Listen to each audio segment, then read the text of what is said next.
婉晴，这当票是什么？你翻我东西。我找充电器，不小心碰倒的。你为什么要当掉这些？我需要钱。我每个月2万5全给你了，你怎么会缺钱？没什么，就是想换点钱用。换点钱用？婉晴，这些是你妈给你的嫁妆，你最宝贝的东西，你会随便拿去当掉？陈宇航，你真的想知道？当然。那你先告诉我，你每个月给我的2万5真的到我手上了吗？什么意思？工资卡不是在你那儿吗？是在我这儿。你自己查查，这张卡里这3年一共进过多少钱？这不可能。你再查查你妈的转账记录。小晴，这个月生活费给你转过去了800块，省着点花。宇航年轻，花钱大手大脚，他的工资卡我先帮你们保管，你们俩过日子，1个月800块足够了，别总想着买新衣服、吃好的，要懂得勤俭持家。这是怎么回事？你结婚那天交给我的工资卡，是你妈让你给我的一张空卡，你真正的工资卡在你妈手上。这3年，她每月给我转800块，说是生活费。你妈说，她是在帮我们存钱，存着给宇轩买房。我妈她……陈宇航，你知道这3年我是怎么过的吗？每个月月初，你妈转来800块，我把它分成4份，每周200块，水电煤气、物业费、交通，2个人吃饭全从这里面出。有时候到月底还是会差那么10几20块，我就去菜市场买这些快烂掉的菜，不是因为我喜欢，是因为这样可以省下5块钱购买2包盐。你还记得去年冬天你同事来咱家吃饭吗？你临时打电话让我准备，我翻遍了整个钱包凑出来38块钱，我跑到菜市场算来算去，买了1块豆腐、1把菠菜、1点猪肉末，我用猪肉末垫在下面，把豆腐摆在上面，炒得香一点。你同事走的时候说，嫂子做菜真好吃，我当时笑着说，喜欢就多来。说完我进了厨房，锁上门，哭了大概10分钟。我跟你说过，你为什么不告诉我？结婚第3个月我问你，咱们的生活费是不是应该多一点？2个人在这个城市800块真的很难维持。你知道你说什么吗？你说妈说800块够用，你妈过了一辈子日子，她最清楚。然后你说你每个月2万5都给我了，我如果觉得不够，是不是我花钱太大手大脚？我说过这种话。所以我没有再说。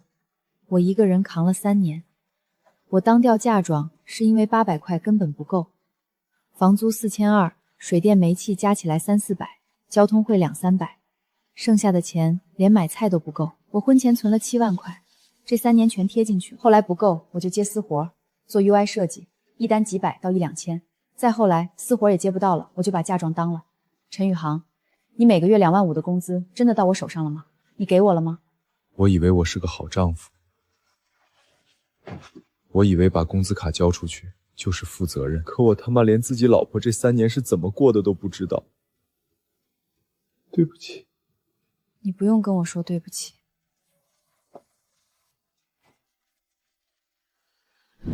你应该去问问你妈，问她那笔钱她打算怎么还。宇航啊，怎么想起妈打电话了？妈，我的工资卡呢？不是在小晴那儿吗？别装了，小晴都告诉我了，你每个月是不是只给她800块生活费？宇航，你听妈解释。我的钱呢？我这3年的工资到底去哪儿了？妈是帮你存着了。存着给宇峰买房是吧？你怎么知道的？是不是小晴跟你说的？他没说，是我自己看到的。妈，那是我和婉晴的钱，你凭什么替我做主？我是你妈，我凭什么不能替你做主？宇航，妈这都是为了你好。小晴那个女人一看就不是个会过日子的，我要是不帮你们管着钱，你们那点家底早晚被她败光。为我好，就是让我老婆天天吃烂菜叶；为我好，就是让她把嫁妆全当了；为我好，就是你拿着我的钱，在那边吃香的喝辣的，给宇轩存着买房。妈，我现在就问你一句话，那笔钱你准备怎么还？还什么还？那钱是我帮你存的，又不是不给你。等宇轩的事情办好了，剩下的自然还给你。剩下的，那也就是说已经花掉一部分了。还没动，花了多少？妈，你别骗我了。你如果现在能把钱原数还给我和婉晴，我可以当这件事没发生过。但如果你一直拖，我会去找律师。陈宇航，我是你妈。我知道，所以我才给你这个机会。你不想走那条路，就现在告诉我，钱在哪儿，怎么还？宇航，你真要为了一个外人跟你妈翻脸？她不是外人，她是我老婆。我妈不会还的，她要是肯还，3年前就不会这么做了。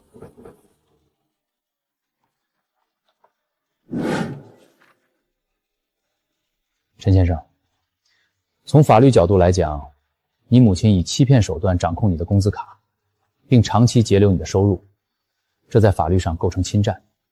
那我能要回来吗？可以，这笔钱在婚姻存续期间产生，属于夫妻共同财产，你和你妻子都是权利主体。如果对方拒绝返还，可以提起民事诉讼，要求返还财产，并主张相应的利息损失。胜诉的可能性有多大？证据链完整，胜诉概率较高。但我要提醒你，诉讼周期可能不短。对方如果转移财产，追回难度会增加。建议你尽快申请财产保全。如果我妈说那笔钱已经存成定期怎么办？定期存款同样在法院的调查范围之内，只要账户实名就能追诉。那就麻烦您帮我走这个程序。陈先生，你想好了？想好了，那是我和我妻子的钱，不管谁拿走的，都得还回来。好，那我们现在签委托协议。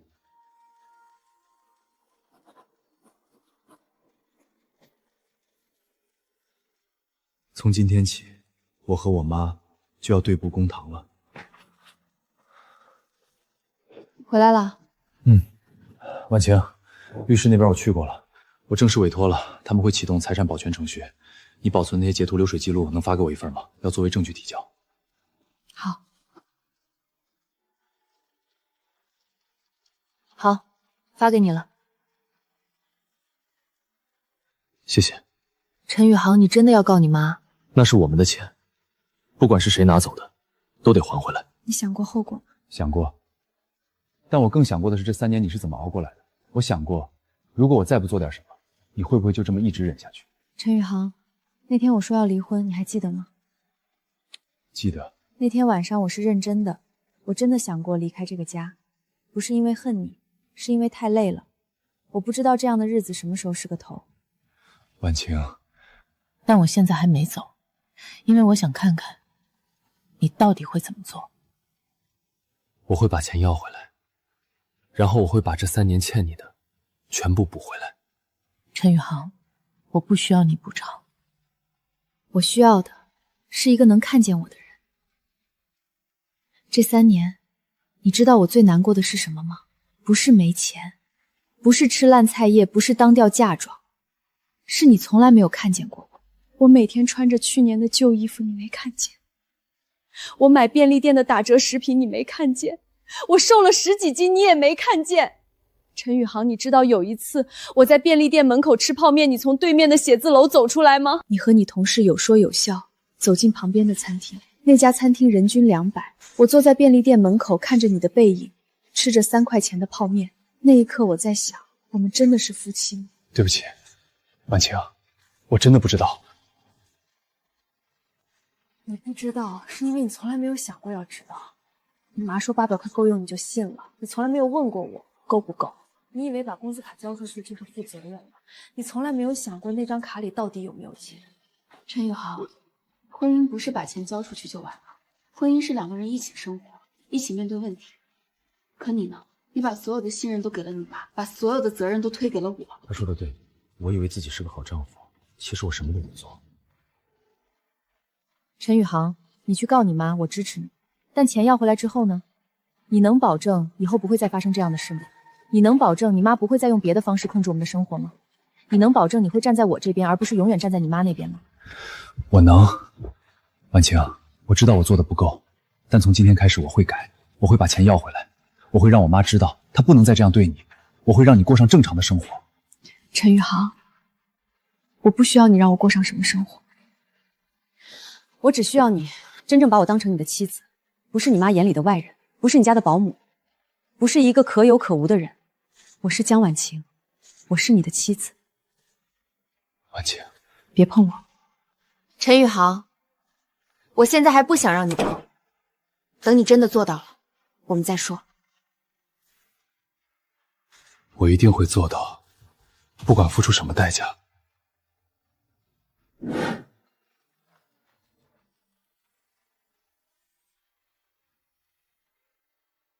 喂，宇航，你真的要告妈？是。你疯了吗？我是你妈！我知道，所以我给过你机会。妈，我说过，你把钱还回来，这件事就算了。我没有钱。那就等法院判决。陈宇航，你知不知道你在做什么？你这是要把你妈往死里逼！妈，你当初拿走那笔钱的时候，有没有想过你是在把婉晴往死里逼？你知道他这3年是怎么过的吗？他每天吃烂菜叶，穿旧衣服，把嫁妆全当了。他一个人扛了3年，从来没有跟我抱怨过一句。妈，你说你是为我好，可你有没有想过，你这样做是在毁掉我的婚姻？毁掉？宇航，你清醒一点。妈，那是我3年的工资，那是我和婉晴的生活费，你凭什么拿走？我是你妈，我拿你的钱怎么了？妈，我最后问你一次，钱你还不还？我没有钱，宇航妈真的没有钱。那钱呢？去哪儿了？给宇轩付首付了40万。我这3年的工资一共90万，你给宇轩付了40万首付，剩下的50万呢？装修还有买家具家电。所以1分都不剩了。妈，你知道宇轩是你儿子，我也是。你拿我的钱给他买房，有没有问过我？宇轩要结婚，他不买房，女方不同意。那我呢？我结婚的时候你给过我什么？我结婚是婉晴家出的彩礼钱，我们的婚房是租的，我从来没有跟你要过1分钱。可你呢？你拿走我的工资给宇翔买房。妈，你偏心，我认了，但你不能这样对婉晴。我怎么对他了？我每个月给他800块。800块。妈，你自己1个月花多少？我查过了，你这3年每个月的开销至少5000。你吃好的穿好的，给宇轩买房，然后让我老婆每个月靠800块过日子。妈，你的良心不会痛吗？我没有良心。陈宇航，我把你养这么大，你现在为了一个外人这么跟我说话？他不是外人，他是我老婆。妈，我不想再跟你吵了。法院传票你会收到的。如果你真的拿不出钱，法院会强制执行，到时候宇轩的房子可能会被查封。你敢？不是我敢不敢，是法律程序。我真的要和我妈对簿公堂了，可我没有别的选择。今天是调解程序，希望双方能够心平气和的沟通，争取达成和解。韩女士，原告方主张你2022至2025年期间截留陈宇航工资共90万，对这一事实你有异议吗？没有。那么你是否同意返还这笔款项？法官，我真的没有钱，宇航，妈求你了，别告妈了，好不好？妈，我给过你机会。可妈真的拿不出这么多钱。哥，你至于吗？不就是点钱吗？你现在工资这么高，还在乎这点？妈也是为了我好，我要结婚总得有套房吧？你是我哥，帮我一把怎么了？帮你？宇轩，那是我3年的工资，不是3万，不是30万，是90万。你结婚要买房，我理解，但你不能拿我的钱去买。那钱不是在妈那儿吗？妈给我用有什么问题？有问题。那笔钱是我和宇航的夫妻共同财产，你妈没有经过我们同意就擅自动用，这在法律上叫侵占。你用这笔钱买了房，在法律上你是不当得利。你什么意思啊？意思是，如果你妈还不了钱，法院会查封你的房子。你敢！陈先生，请坐下，这里是法院，不是你撒野的地方。安静。韩女士，根据原告提供的证据，这笔款项确实属于原告夫妻共同财产，你未经同意擅自使用，构成侵占。现在原告要求返还，于法有据。你如果确实无力返还，法院会启动强制执行程序。法官，我真的没有钱，我就一套老房子，还是和老头子一起住的。那你儿子陈宇轩名下的房产呢？那是宇轩的房子，不能动。如果能证明该房产的购置资金来源于侵占款项，法院有权查封。宇翔，你真的要逼死妈妈？妈，我没有逼你，是你自己做错了事。我做错了什么？我是你妈，我拿你的钱给你弟弟买房有什么错？错就错在你没有经过我和婉晴的同意。妈，如果你当初跟我商量，说宇轩要买房，问我能不能帮忙，我可能会同意。但你不是，你骗我，骗婉晴拿走我们的钱，让婉晴过了3年苦日子。妈，你知道婉晴这3年是怎么过的吗？她每天吃烂菜叶，穿旧衣服，把嫁妆全当了。她一个人扛了3年，从来没有跟我抱怨过。妈，你对得起她吗？宇航，妈真的不知道她过得这么苦。小晴，是妈对不起你。妈以为800块够用的，妈自己年轻的时候1个月也就花这么多。妈真的不知道现在的物价涨成这样，妈也不知道你把嫁妆都当了。妈错了，妈真的错了。韩女士，你现在愿意返还这笔款项吗？法官，我真的拿不出90万，但我可以分期还。我每个月的退休金有4000多，我可以每个月还3000。宇轩那边我也会让他想办法。宇航，妈知道错了，妈不该瞒着你们，不该这样对小晴。你给妈一点时间，妈一定把钱还给你们。妈，按你说的，每个月还3000，要还25年。妈知道，可妈真的没办法。婉晴，你怎么看？陈宇航，我想跟你单独谈谈。可以，你们去隔壁休息室。陈宇航，你想怎么做？我想听听你的意见。那笔钱是我们的，但你妈确实拿不出来。如果强制执行，雨鹏的房子会被查封，你妈也会很难过。但如果接受分期，25年太长了。那你觉得应该怎么办？陈宇航，我想问你一个问题：如果我说我不要这笔钱了，你会怎么想？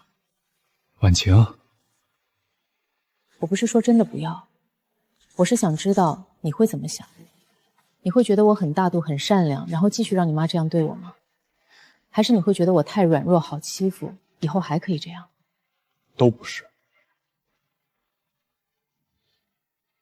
婉晴，不管你做什么决定，但我想让你知道，这次不一样了。以前我总站在我妈那边，觉得她做什么都对，你说什么都是挑刺。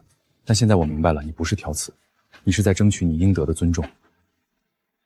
婉晴，不管这笔钱最后怎么处理，我都会让我妈知道她做错了，我也会让她知道以后不能再这样对你。陈宇航，我知道，光说没用，所以我会做给你看。婉晴，我想跟我妈提一个条件。什么条件？钱可以分期还，但不是25年。我给她5年时间，5年内必须还清，而且从今天开始，我们家的财务我们自己管，她不能再插手。还有，她必须向你正式道歉，不是在法院，是在我们家，当着我的面。陈宇航，你真的想好了？想好了，婉晴，我欠你的，这辈子都还不清，但我会用余生慢慢还。陈宇航，我等这一天等了3年。对不起，让你等了这么久。妈，我和婉晴商量过了，钱可以分期还，但不是25年，是5年。5年？对，5年内你必须还清90万，平均下来每个月15000。可是妈1个月才4000多退休金，所以你得想办法。宇轩，你也得出一份力。那房子是用我的钱买，你每个月至少得还5000。哥，我每个月工资才1万出头，那是你的问题，你用了我的钱就得还。好，我还。还有2个条件。什么条件？第一，从今天开始，我和婉晴的财务我们自己管，你不能再插手。第二，你必须向婉晴道歉。小晴，是妈对不起你，妈不该瞒着你们，不该让你过那样的日子，妈错了。妈，我接受你的道歉，但我希望你记住，我是宇航的妻子，不是外人。如果你还想让宇航回来看你，就请你尊重我。妈记住了。那么双方是否同意调解方案？同意。同意。好，那我们现在签调解协议。这一页终于翻过去了。陈宇航，你后悔吗？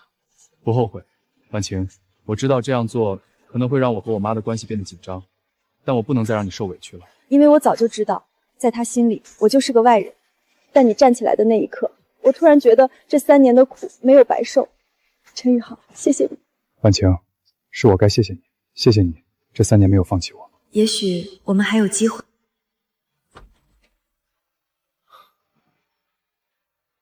陈宇航，你妈这个月的钱转过来了。是吗？15000，一分不少。婉晴，这3个月辛苦你了。不辛苦，这3个月是我结婚以来最开心的3个月，因为我终于感觉我们是真正的夫妻了。我们一起管钱，一起做决定，一起面对问题，这才是我想要的婚姻。婉晴，以后都会是这样的，我保证。陈宇航，我还有个好消息要告诉你，我接了一个大项目，设计费5万块，客户很满意我之前的作品，主动找到我的。陈宇航，我想用这笔钱把我的嫁妆赎回来。好，婉晴，我陪你一起去。师傅，我来赎东西。手镯、项链、耳环、戒指，一共3万2。刷我的卡，这是我应该做的。您清点一下。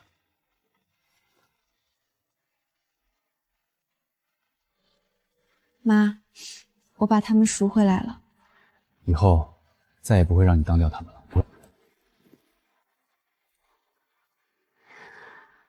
陈宇航，你知道吗？我以为这些东西我这辈子都拿不回来了。现在拿回来了。不只是这些首饰，还有我对这个婚姻的信心。婉晴，对不起，让你等了这么久。值得。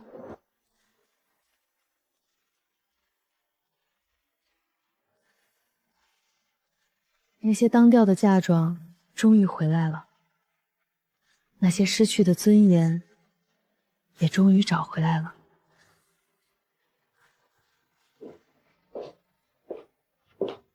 在看什么？当票。陈宇航，你还记得吗？半年前我们还在为这些发愁。记得，过来坐。这半年感觉像做梦一样，我们有了自己的房子，我的工作室也开起来了。你妈每个月按时还钱，也不再干涉我们的生活。陈宇航，你说这是真的吗？当然是真的。婉晴，这只是开始，以后的日子会越来越好。你怎么这么确定？因为我们一起努力。婉晴，你知道吗？这半年，我每天早上醒来，看到你在身边，都觉得特别幸福。不是因为我们有了房子，有了钱，是因为我知道我们是真正的一家人了。陈宇航，我也是。这半年是我结婚以来最幸福的时光，不是因为物质条件变好了，是因为我终于感觉到你是真的在乎我。我会一直在乎你。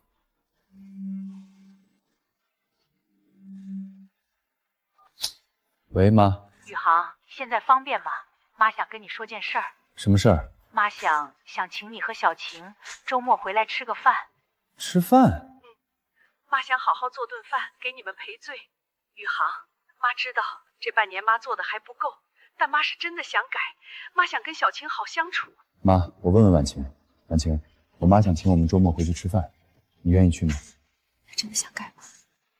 我觉得是的。这半年她每个月都按时还钱，也没有再打电话来干涉我们的生活。那就去吧，毕竟她是你妈。如果她真的想改，我愿意给她一个机会。妈，我们周6过去。真的？嗯。但妈，我希望你记住，婉晴愿意去是给你机会。如果你还是像以前那样，我们以后就不会再回去了。妈知道，妈一定好好表现。那就周6见。陈宇航，你说你妈真的会改吗？我不知道，但我知道不管她改不改，我都会站在你这边。这就够了。来了来了！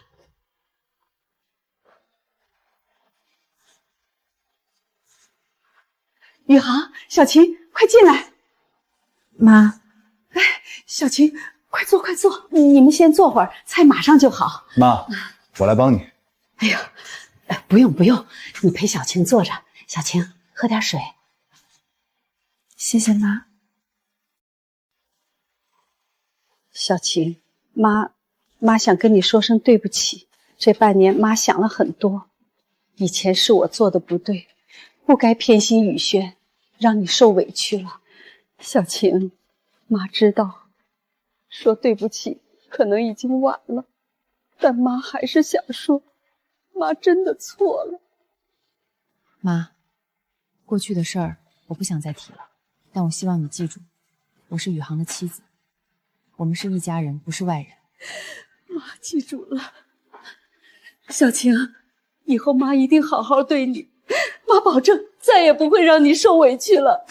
妈，我相信你。谢谢你，小晴。也许我们真的可以重新开始。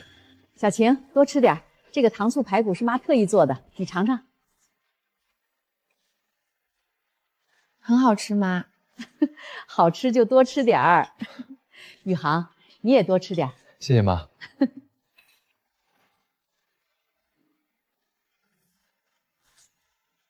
宇航，小晴，妈还有件事想跟你们说，关于那笔钱。什么事？妈这半年一直在想办法。妈把老房子抵押了，贷了50万。妈，你听妈说完。妈知道，按原来的计划要5年才能还清，但妈不想让你们等那么久，所以妈把房子抵押了，这样妈可以一次性还你们50万。妈，你不用这样。剩下的40万，妈会在2年内还清，妈必须这样。宇航，妈欠你们的不只是钱，妈欠你们的是这3年的苦日子，是小晴受的委屈。妈知道这些是还不清的，但妈至少要把钱还清，让你们能过上好日子。妈，小晴，妈知道你心里还有怨，妈不怪你，是妈做的不对。小晴，妈这辈子做过很多错事，但妈最后悔的就是这样对你。妈不奢望你能完全原谅妈，妈只希望以后你和宇航能过得好。妈不会再干涉你们的生活了。妈，我没有怨你，我知道你也不容易，你一个人把2个孩子拉扯大，你也有你的苦衷。妈，过去的事儿我们都不提了，从今天开始，我们好好过日子，好吗？好，我们好好过日子。这一刻，我终于明白什么叫家。家不是完美的，家是有矛盾，有伤害。婉晴，你还好吗？我很好。陈宇航，你知道吗？今天我突然觉得心里轻松了很多。为什么？因为我终于放下了。这3年，我一直在心里跟你妈较劲。我觉得她对我不公平，我觉得她偏心，我觉得她不把我当家人。但今天，我突然明白了，他也是个普通人，他也会犯错，他也会后悔。我不需要他完美，我只需要他真心对我好。婉晴，谢谢你，谢谢你愿意原谅我妈，谢谢你愿意给我们这个家一个机会。谢我什么？陈宇航，我不是为了你妈，也不是为了这个家，我是为了我自己，我不想一直活在怨恨里。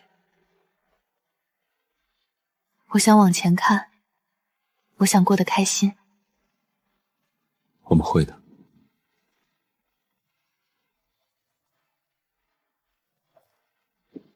又在看这些？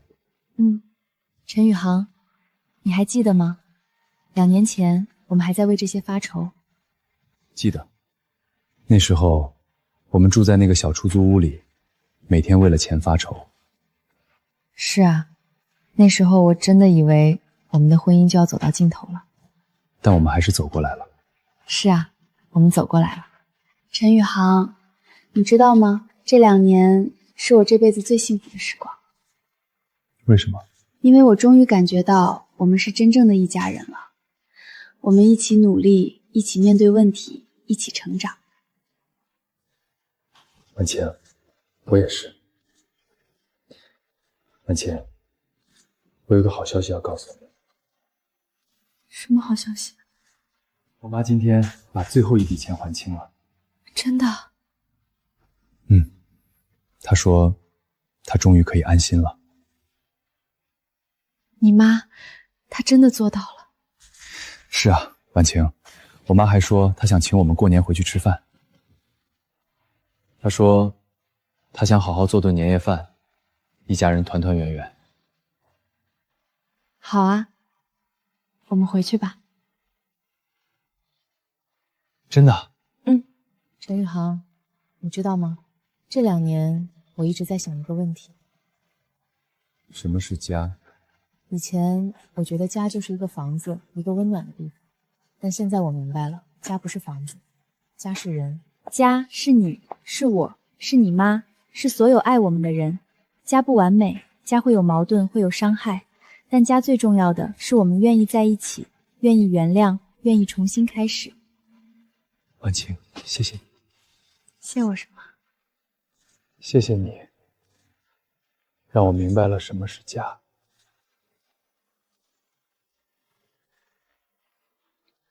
谢谢你，没有放弃我们。陈宇航，我也要谢谢你。谢谢你，终于看见了我。谢谢你，让我相信婚姻是可以变好的。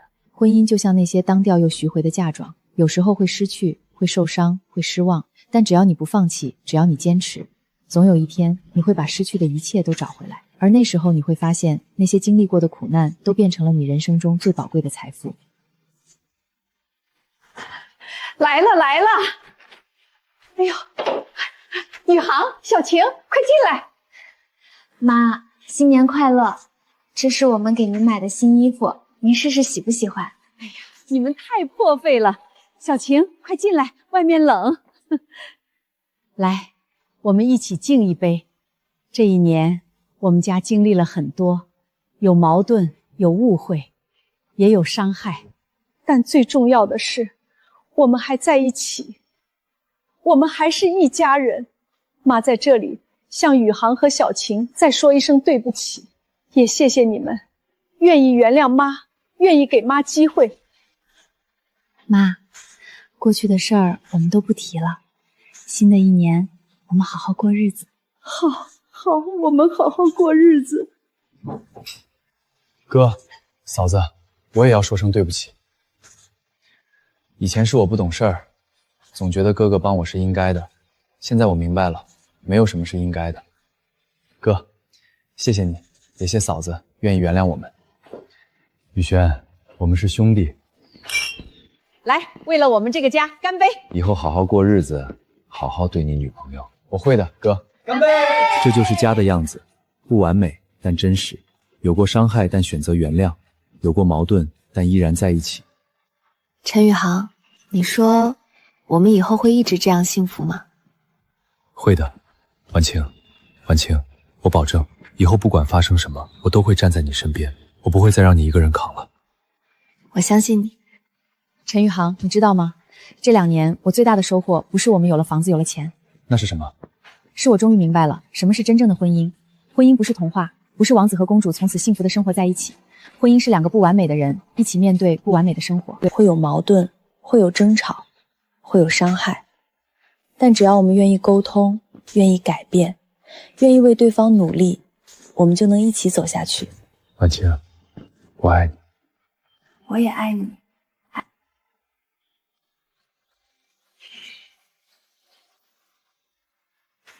爸爸，快来追我！哎呀，爸爸追不上了，宝宝跑得太快了。妈妈，爸爸追不上我。是吗？那是因为我们宝宝太厉害了。小家伙就知道欺负爸爸。妈妈，我要吃冰激凌。好，妈妈给你买。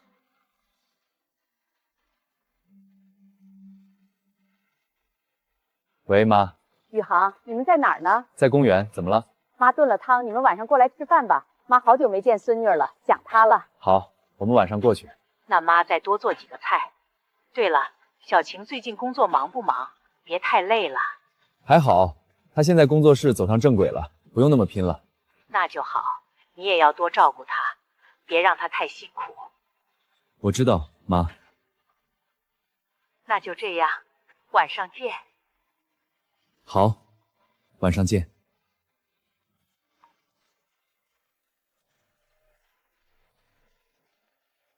4年前，我以为我的婚姻要走到尽头了，我以为我失去了婉欣，失去了这个家，但现在我拥有了一切，一个爱我的妻子，一个可爱的女儿，还有一个真正和睦的家庭。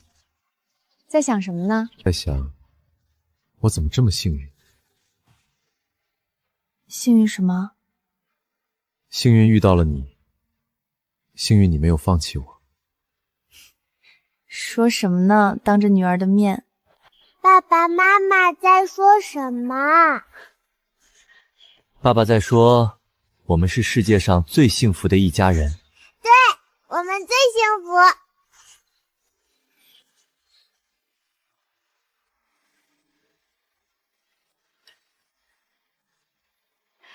宝宝，多吃点儿，奶奶做的都是你爱吃的。谢谢奶奶。哥嫂子，我跟你们说个好消息。什么好消息？我升职了，下个月开始当部门主管。真的？恭喜你！谢谢嫂子，这都是跟哥学的，要努力工作，好好照顾家人。以前我不懂，总觉得家人的付出是应该的，现在我明白了，没有什么是应该，都要靠自己努力。宇轩长大了，懂事了。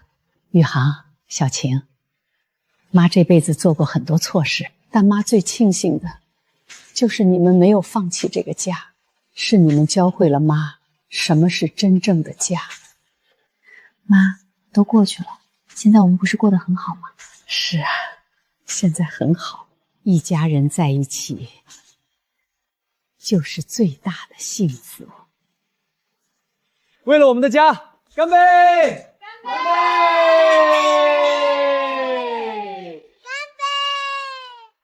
又在看这些。陈宇航，你说我该把这些扔掉吗？为什么要扔？因为那些苦日子已经过去了，我不想再记得那些不开心的事了。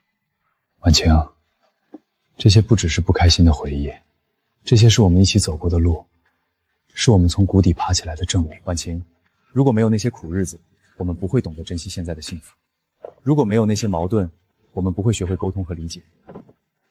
所以，留着他们吧，留着他们，提醒我们，我们曾经多么努力地走到今天。陈宇航，你知道吗？有时候我会想，如果当初我真的离开了，会怎么样？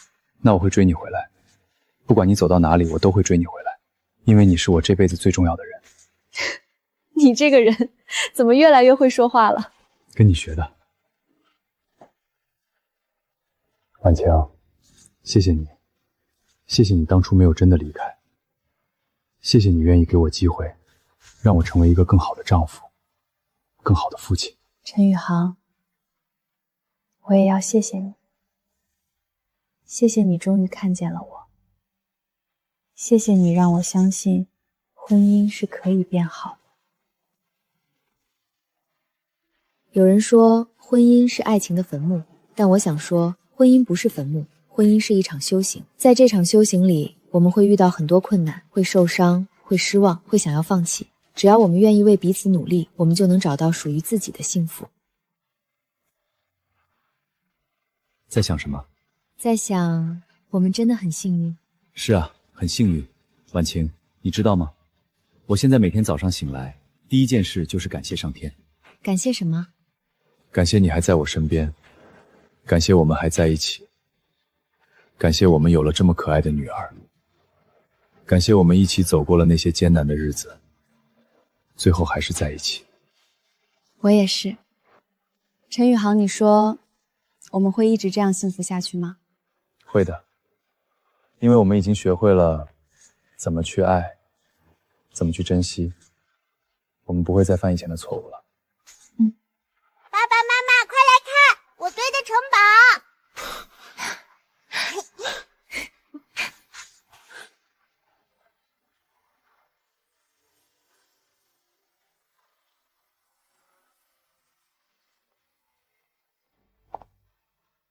在看什么？我们的相册。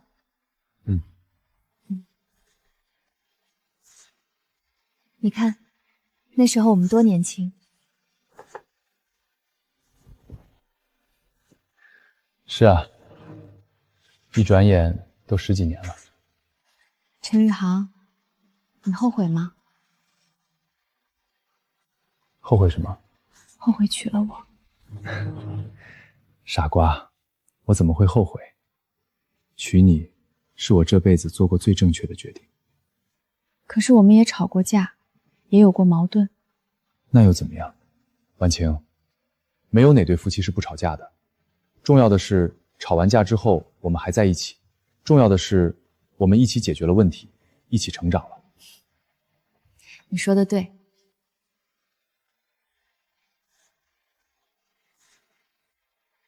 还记得这一天吗？当然记得，那天我们把你的嫁妆赎回来了。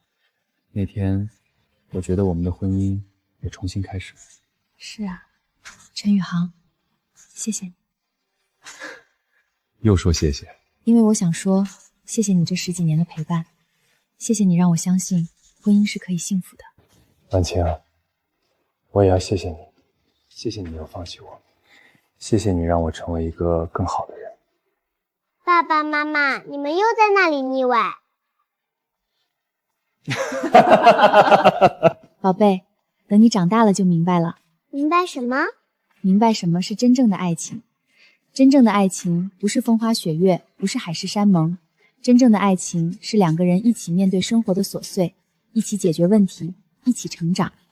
是吵完架之后还愿意坐下来好好说话，是犯了错之后愿意道歉，愿意改变，是不管过了多少年，还是愿意牵着对方的手一起走下去。妈妈，你和爸爸会一直在一起吗？会的。当然会，我们会一直在一起，直到老得走不动了。然后我们坐在摇椅上晒着太阳，回忆我们一起走过的路。那我也要在旁边陪着你们。好啊。墙上的照片记录着他们的故事，从当掉的嫁妆到找回的幸福，从破碎的婚姻到美满的家庭。他们用了10几年时间证明了一件事，只要不放弃，只要相信爱，幸福就会到来。